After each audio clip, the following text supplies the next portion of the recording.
call the honourable member for Moreton. Thank you, Deputy Speaker. On behalf of the Parliamentary Joint Committee on Human Rights, I present the following reports. The Human Rights Scrutiny Report 4 of 2020, incorporating a dissenting report, and Human Rights Scrutiny Report of COVID-19 Legislation Report 5 of 2020, and I ask leave of the House to make a short statement in connection with the reports. Is leave granted? The Minister for Indigenous Australians. Thank the Minister, and I call the honourable member for Moreton. And I thank the Minister for that leave. I'm pleased to present the Parliamentary Joint Committee on Human Rights 4th and 5th Scrutiny Reports of 2020, which were tabled out of session on the 9th and 29th of April 2020 respectively. These reports contain a technical examination of legislation with Australia's obligations under international human rights law. Report 4 of 2020 contains the Committee's consideration of 14 bills introduced into the Parliament between the 24th of February through to the 5th of March 2020 and legislative instruments registered on the Federal Register of Legislation between the 6th of February and the 4th of March 2020, and it contains the Committee's concluding comments in relation to 13 bills and 4 instruments. Regrettably, half of the Committee, comprising all members from the Australian Labor Party and the Greens, issued dissenting comments to the Committee's conclusions regarding the Fair Work Registered Organisations Amendment, Ensuring Integrity No. 2 Bill 2019.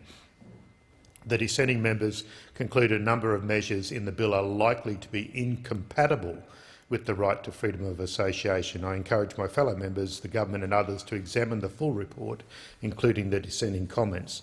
The Committee's Scrutiny Report 5 of 2020 is dedicated to an examination of legislation made in response to the COVID-19 pandemic.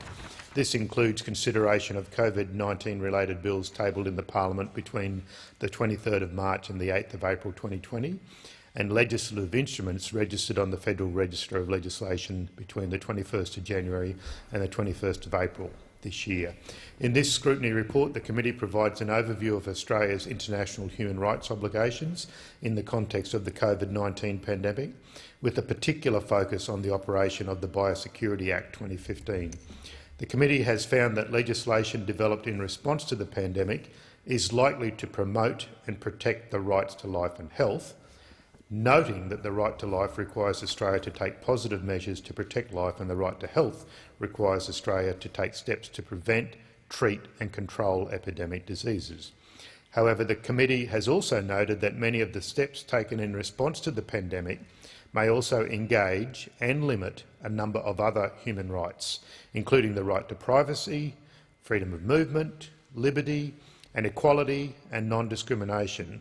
These rights may be permissibly limited where limitations pursue a legitimate objective, keeping people alive, and are rationally connected to that objective and are proportionate. Further, information is required to assess this in relation to 17 legislative instruments and 1 bill as set out in this report. I encourage my fellow members, the government and others to examine this important report closely. The role of the Parliamentary Human Rights Committee during this unprecedented crisis is even more important than usual. When governments all around the world are restricting the freedoms of their citizens, including the Australian government, it is crucial that laws designed to restrict our freedoms are thoroughly scrutinised in a bipartisan manner.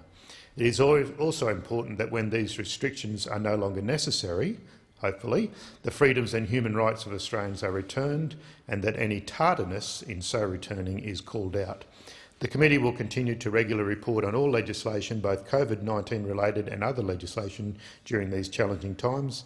And with these comments, I commend the Committee's Report 4 of 2020 and Report 5 of 2020 to the House.